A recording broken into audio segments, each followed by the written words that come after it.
Welcome to the Three Martini Lunch. Grab a stool next to Greg Columbus of Radio America and Jim Garrity of National Review. Three Martinis coming up. So glad you're with us for the Wednesday edition of the Three Martini Lunch. We have good, bad, and crazy martinis for you today, and we're going to be all over the place. We're going to be taking a look at what appears to be is hopefully good news from the Middle East. Bad news, kind of following up on our conversation earlier in this week about Brian Kemp's decision not to run for the U.S. Senate in Georgia. And then a look back at another Biden failure on foreign policy. We just talked yesterday about Afghanistan and how that's coming back to bite us. And there's another one in the Middle East as well. So, Jim, let's get right to it on the good martini. And yesterday at the White House, the president was meeting with the new Prime Minister of Canada and talking about their differences on a lot of things, including annexation and trade and hopefully some areas of agreement as well. But the president decided that was the time to break news that it appears our military operation against the Houthis in Yemen has been successful. We had some very good news last night. The Houthis have announced that they are not, or they've announced to us at least, that they don't want to fight anymore. They just don't want to fight. And we will honor that. And we will stop the bombings. And they have capitulated. But more importantly, we will take their word. They say they will not be blowing up ships anymore. And that's what the purpose of what we were doing. So that's just news. We just found out about that. So I think that's very, very positive. They were knocking out a lot of ships going, as you know, sailing beautifully down the various seas. It wasn't just the canal. It was a lot of other places. And I will accept their word, and we are going to stop the bombing of the Houthis. Effective immediately, and Marco, you'll let everybody know that. So, Jim, a number of things here. First of all, the Omanis, who are hosting these direct talks with the Iranians, say that this was agreed to by the Houthis. There are some reports that the Houthis haven't actually agreed to this, so we'll see if they make good on what appears to be a promise. So, are the Iranians facilitating this because they do want to deal with Trump? Is it because the Israelis blew up their airport in Yemen? There's a lot of potential reasons for this happening. Could just be the effectiveness of our airstrikes, of course. How do you read this? So, first of all, I noticed in that clip we just played, Greg, that President Trump is echoing my boss, Rich Lowry, in calling them the Houthis. Not a TH, but a T. The Houthis, of course, best known for their work with the Blowfish Network back in the 1990s. So, of the Houthis, you mentioned the Emirate of Oman had said that they had mediated the ceasefire deal, and there's a statement they just put out to Reuters saying the agreement does not include Israel in any way, shape, or form. Not that we would expect it to, but that is signed. That certainly sounds like they have agreed, yes, we're not going to shoot at U.S. ships anymore. So that is good news, and it's a little bit surprising. About a week ago, we talked about the Hornet that fell off the USS Harry S. Truman. I think what I remember at the time finding a little bit troubling. There's no denying we'd hit the Houthis very hard, hit the port, and did like hundreds of millions of dollars of damage. When the U.S. military goes to war with somebody, you generally start, you can see the effects pretty quickly. But it still meant that the Houthis had the ability to fire something at the aircraft carrier that prompted it to make that kind of evasive maneuver and caused the Hornet to fall off the elevator that's on the side of the ship that takes it from the hangar inside up to the deck. So you're like, well, how's that going? And also, I believe the Houthis did manage to fire and do some damage at the airport in Tel Aviv over in Israel. The Israelis responded, and if you had a connecting flight through Sana'a, Yemen, it's going to be a while before that flight is... They're going to reroute you. Yeah. And so, all right, good. Is this effectively winning the war against the Houthis? Is this a demonstration that the Houthis have learned their lesson? Is this a sign that international shipping through the Red Sea can continue, you can restart? I certainly hope that's the case. I also hope that the Houthis are watching very carefully to see, but it says, firing at U.S. ships. Obviously, that would involve our Navy ships. What if it's another flagged vessel that's carrying goods destined for the United States? This assumes that we don't have an ongoing trade war with everybody in the rest of the world. But nonetheless, the idea that, would they do that? And one of the few silver linings to the Houthis doing these sorts of attacks is that even though they said they were not going to attack Chinese flagged vessels, they periodically would blow up ships that had goods that were supposed to go to China. So we periodically, they ended up doing damage to the Chinese anyway. This appears to be a step in the right direction, appears to be progress. Trump was not making this up out of whole cloth. This is an actual deal. And so far, so good. And so maybe we've, if not brought the Houthis to their knees, we have forced them to realize that, to paraphrase Toby Keith, you don't want to mess with the US of A. That's definitely true.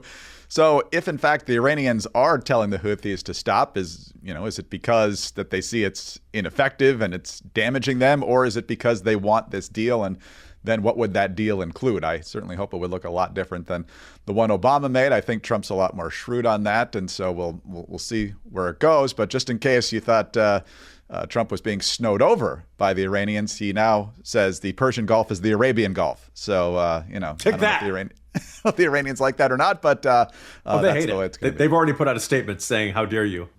And you would not, once again, the Trump second term is a lot more geography based than I expected it to be. Really, this is a war of cartographers. And, I feel pretty good with our resources of Rand McNally. Yeah, well, my older child had to be able to draw all the continents and label the countries and different bodies of water. So this is going to be an ongoing challenge to keep up with the ongoing thing. How mad can the Iranians be? They used to be Persia. They decided to change their name to something else. Can you be that upset that it's not? So also, they've got the guy who blew up the Iran deal negotiated by the Obama administration. And, Vance in his comments today is emphasizing, we will let you have a domestic nuclear industry for nuclear energy. We're just not going to let you have nuclear weapons. That strikes me as a more than generous offer, considering the long history of the Iranian regime and their threats to wipe Israel off the map and all that kind of stuff. So look, I don't think you should hold out hoping you get a better offer. I think this is about as it's going to get, Iran. Not that they're in the business of taking advice from me, but... If that is the deal, obviously you have to go with the old Reagan adage, trust but verify, in huge font, bold, underlined, even italicized. But yeah, don't take the Iranians' word for it. You gotta make darn sure if they agree to anything that they're actually living up to it. I'll tell you what you can be sure of, and that is the quality trees, plants, bushes you can get from Fast Growing Trees. I can tell you that because we just got our snake plant over the weekend. It came in fantastic shape. Fast Growing Trees offers a wide selection of plants. They have easy online ordering, quick delivery, and expert support, and that'll help you even after you get your products. And you don't need to have a yard or a lot of space. You can grow lemons, avocados, olives, or fig trees inside your home, and that's on top of the wide variety of houseplants that are available. You don't have to drive around to nurseries and big garden centers and make a mess in the back of your car. Fast Growing Trees makes it easy to order online, and your plants will be delivered to your door in just a few days. And don't forget that Mother's Day is coming up this Sunday. So whether it's your mom, whether it's your wife, whether it's your grandmother, and even if it's a little late, they'll be thrilled to get something from Fast Growing Trees to brighten the inside or the outside of the home. This spring, get up to 50% off select plants at fastgrowingtrees.com/martini. Plus, use the code Martini at checkout for an extra 15% off your first purchase. Visit fastgrowingtrees.com/martini and use the code Martini. Now's the perfect time to plant. Offer valid for a limited time. Terms apply. fastgrowingtrees.com/martini. All right, Jim, on to our bad martini now. And Republicans in Washington, especially on the Senate side, are starting to do what Republicans often do best. Wring their hands over things that could potentially go wrong in the next election cycle, because oftentimes they do. Right now, it's a 53-47 Senate. The map looks overall pretty good for Republicans. There aren't a lot of them playing defense in tight states. There are a couple, North Carolina, Tom Tillis most especially. But there are Democratic vacancies coming up, and those would seem to be better odds for Republicans. But some of the Republicans' best recruits have said no. That includes Chris Sununu up in New Hampshire, includes Brian Kemp in Georgia, like we just talked about earlier this week. In Michigan, Mike Rogers is in. I think that's the candidate the NRSC wants, but it's possible he'll get a challenge from Congressman Bill Huizenga. And then there may be primary challenges. There already is in Texas, where John Cornyn is up against Attorney General Ken Paxton.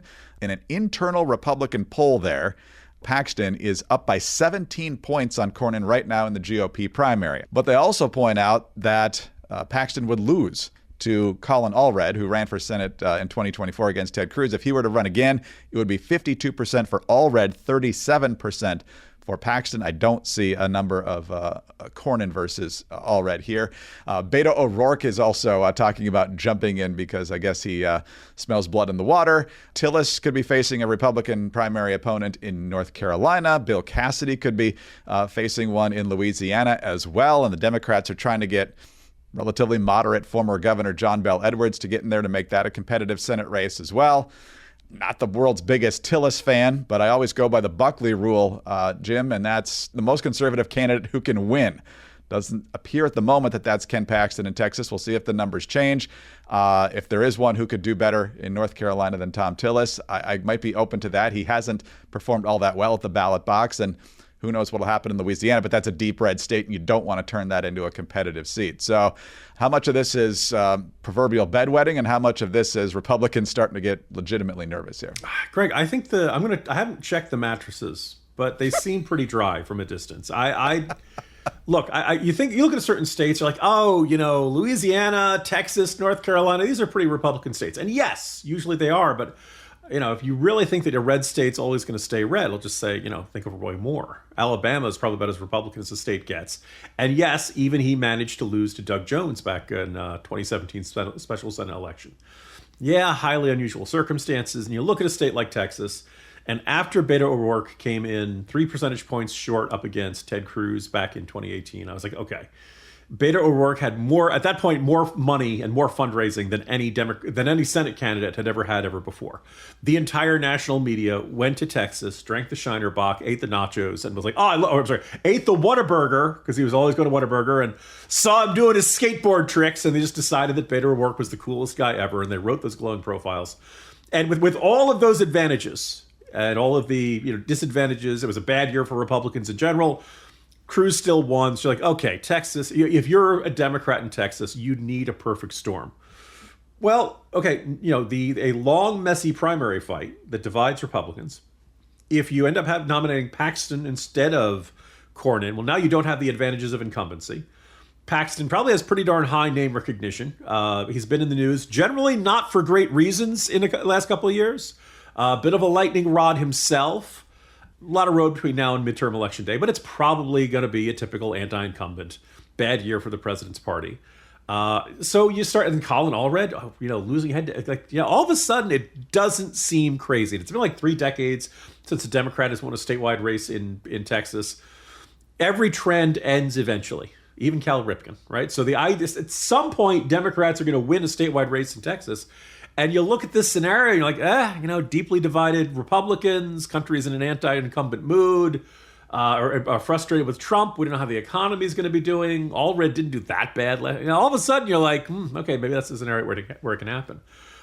Louisiana, look, I'm not going to sit here and be a cheerleader for John Bel Edwards, but I'm going to say that by the standards of the Democratic Party, this guy's relatively pro-life and relatively pro-gun, which just kind of diffuses a whole lot of the culture war issues that Republicans have. But basically, for a long time, Democrats would try to run Stacey Abrams in there, or Beto O'Rourke for that matter. The idea of candidates who are really the kind of, the political positions that thrill you and get you on the cover of Vanity Fair and, all of these glossy magazine, but that don't work in a red state. John Bel Edwards never got those kind of profiles because he wasn't. He was, by the standards of the Democratic Party, fairly conservative. Or moderate, however you want to carry it, not a progressive.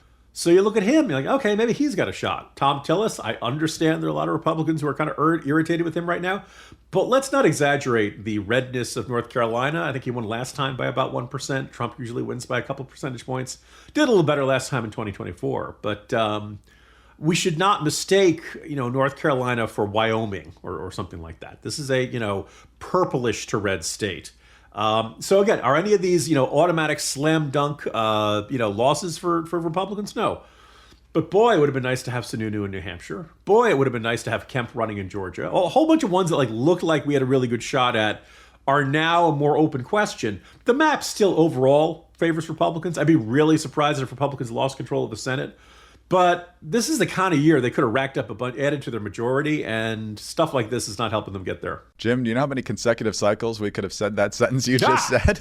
Yeah, and you always do, but the primaries are like self-inflicted problems, right? Like if Trump calls up Paxton and says, look, I know you're frustrated with Cornyn, but Cornyn's my guy. Like Paxton gets out. right? And anybody running against like Trump could basically defeat, and I'm sure he likes the idea of a pro-MAGA primary challenger.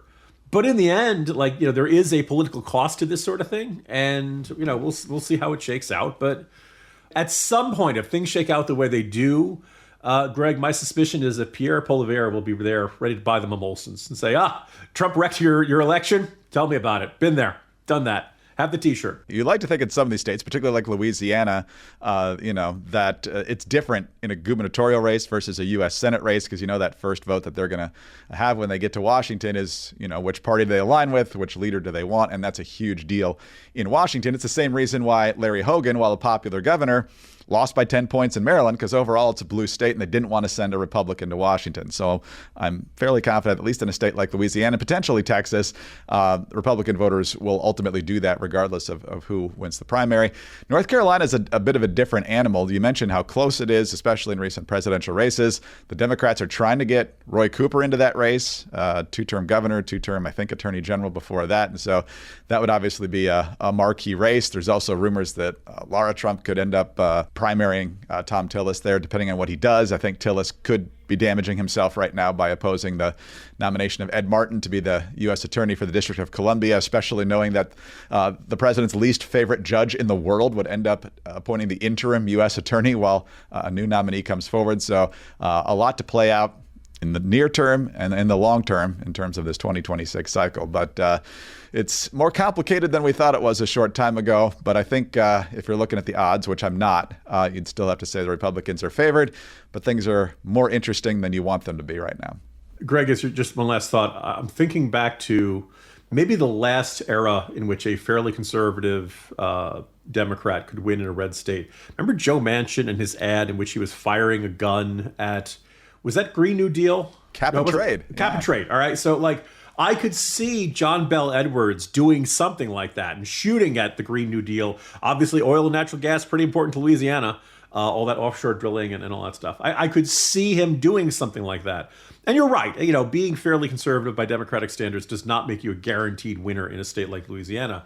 But it definitely makes it tougher for Senate Republicans to run ads like dangerously liberal, voted to raise taxes, 894, that kind of stuff that usually makes a Democratic candidate a non-starter in a state like Louisiana probably isn't going to be in play in circumstances like this. Yeah, I would encourage whoever the nominee is in Louisiana, whether it's Bill Cassidy or someone else, to have Senator John Kennedy cut some ads and just say, I guess you could vote for a Democrat for U.S. Senate, but wouldn't it suck to be that dumb? Just he and Jeff Foxworthy.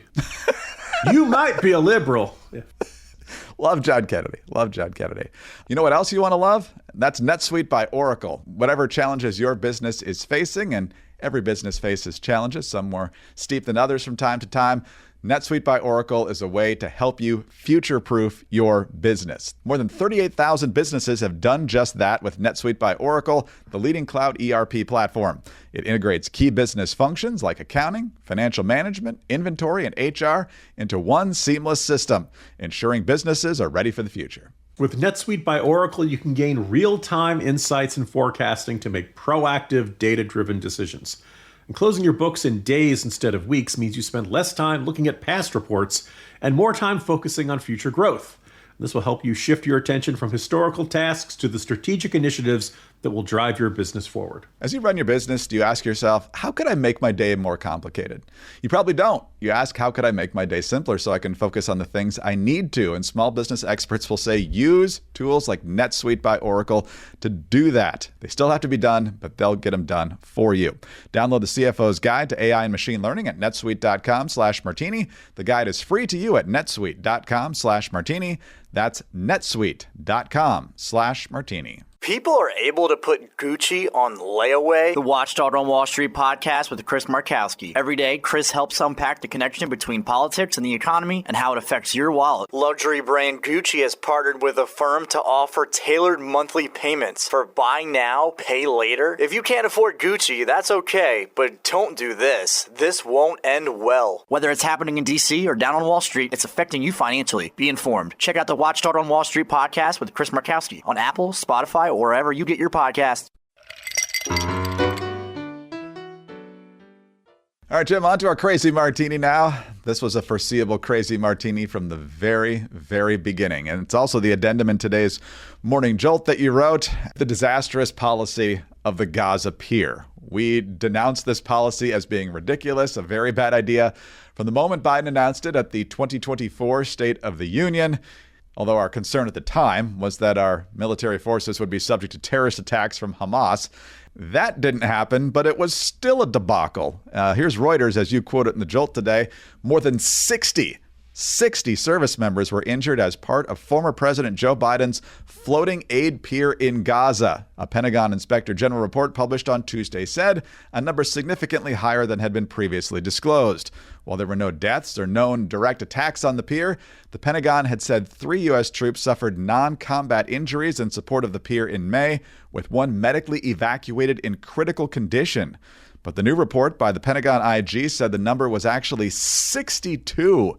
Quote, based on the information provided, we were not able to determine which of these 62 injuries occurred during the performance of duties or resulted off-duty or from pre-existing medical conditions. And then you go on to talk about how the stuff that actually did land on the pier on the few days that it was actually operational was largely stolen and didn't get to the people who actually needed it. So, Jim, I told you so seems way too easy here. This is just a horrible idea from the get-go. But what do you make of this number of 62 injured personnel?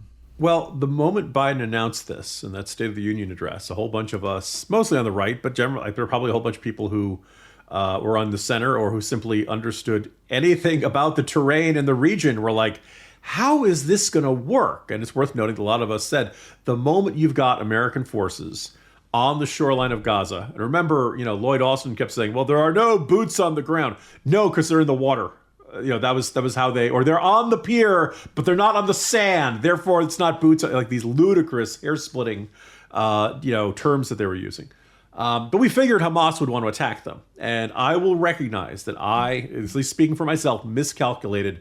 I assumed Hamas's virulent anti-American hatred would cause them to attack U.S. service holders, U.S. servicemen and women. I had underestimated how much Hamas's greed would prompt them to simply wait until the stuff was offloaded, then hijack the trucks and steal it. So in the end, that was the silver lining. Hamas did not attack, biting the hand that was literally feeding it in that case. But unsurprisingly, and there were some videos of this, the moment the trucks got a distance away from the piers, crowds would gather around them. The trucks wouldn't be able to drive without running everybody over, and they weren't interested in doing that. People would climb onto the truck, just start grabbing the sacks of food and throwing them around, and it turned into chaos. So on the one hand, it was only in operation for about 20 days from the very beginning. People were pointing out, though, this is not working the way it's supposed to. But perhaps most fundamentally, the U.S. has operated these sorts of floating piers in lots of different places. But when they built, they understand the construction. They could you need waves of like 3 feet is the max. Anything more than that, and you're going to have pieces start breaking apart, and they're going to start becoming wobbling and unsafe to operate in. Well, the shores of the Mediterranean Sea along the Gaza Strip have waves 3 feet or higher pretty regularly. Not every day, but you could look at the forecast. You could say, that day is going to be bad. That one's going to be bad. And unsurprisingly, they had pieces floating away, had to go and bring it back. And then it was a very predictable. The structure was not able to handle the environmental conditions. Now, the U.S. This is not a surprise to the U.S. military. One thing I'd love to see more from the Inspector General is just an observation of how many warnings went up the chain saying, boss, this is not going to work. We need calmer waters. We need a port. We need something where it's, we're kind of sheltered from the waves coming in. And how many times was the order came down, the president wants this, so we're going to get it. And by the way, I don't have proof of this, but there are certain ideas that just have Joe Biden fingerprints all over them. This is one of those ideas where I just strongly suspect that if this didn't come from Biden, that it clearly seems like the sort of thing that he would just seem to appreciate. It was oversimplified. It was overhyped. It blithely dismissed a whole bunch of very predictable logistical challenges. And here we are. And oh, by the way, 62 people injured. I'd love to get more details because it does say that, they are not able to determine which of the 62 injuries occurred during the performance of duties or resulted off duty from pre-existing medical conditions. That's a really weird, vague wording of it. I'd like to know, like either you were hurt working on the pier or you won't. That seems, I can't help but get the feeling that somebody is still trying to be a little bit fuzzy with the numbers. But it is kind of glaring that they said, oh, we had 3, and it turns out the number is closer to 60. No, that's exactly right. And the whole reason it happened is because Biden was feeling pressure from his own party for supporting Israel in response to one of the worst terrorist attacks we've seen in a very, very long time. And so just a few months later, the Democrats had pretty much turned on Israel. And so he's trying to throw him a bone with the Gaza Pier, and it resulted in calamity as we expected. The Biden record on the foreign stage is one of disaster. Jim, happy Wednesday on that note, and we'll talk to you again tomorrow. See you tomorrow, Greg. Jim Garrity, National Review. I'm Greg Corombos of Radio America. Thanks for being with us today. Please be sure to subscribe to our podcast if you don't already, and tell your friends about us as well. Thanks also for your 5-star ratings and your kind reviews. Please keep those coming. Get us on your home devices. All you have to say is play 3 Martini Lunch Podcast. Follow us both on X. He's at Jim Garrity. I'm at Greg Corombos. Have a terrific Wednesday, and please join us on Thursday for the next 3 Martini Lunch.